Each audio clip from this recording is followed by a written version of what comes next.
আমার গোপালজি।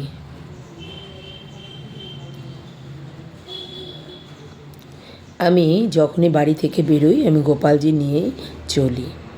প্রথম আজকে থেকে 5 বছর আগের কথা বলছি। কিভাবে করব কি করব জানি না, ভীষণ অসুবিধা হতো। এইভাবে নেব, ওইভাবে নেব, এই বক্স কিনবো, ওই বক্স কিনবো।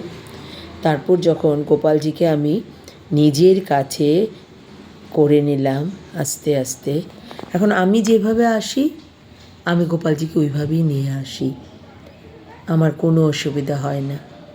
আমরা তো অনেক বাধা পেয়েছি, অনেকে অনেক কিছু বলেছে, তবে আমি এইভাবেই নিয়ে আসি।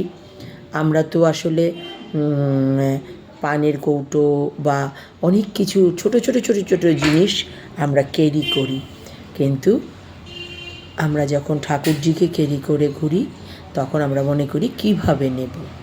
কিন্তু গোপালজি আমি যেভাবে আসি, কোনোবার যদি ভেবেছি গোপালজি আনবো না, বাড়িতে কাউকে পুজো দিতে বলে আসবো, সেবার কিন্তু আমি আশাটা শুধু বাধার পথেই থাকে আমার। আর আমিও পারি না ওনাকে ছাড়া আসতে, তাই যেভাবে আমি থাকি, যেখানে থাকি আমি ওইখানেই গোপালজিকে রাখি। আর এইভাবেই আমার চলে গোপালজির সেবা তো আমি দেই না, উনি নিয়ে নেন। তো যেভাবে থাকি এইভাবে, এর জন্য ঠাকুরজিকে নিয়ে চলাফেরা করা আমাদের, যাদের ঘরে ঠাকুরজি আছে সবার দরকার। আর ওইটা একটা বিশাল অভ্যাসে পরিণত হয়ে যাবে। তখন মনে হবে না যে কিছু একটা আপনি সাথে কিছু এনেছেন, কীভাবে করবেন কি না করবেন। আসলে আমাদের অভ্যাসই আমাদেরকে একটা জীবন পথে নিয়ে যায়।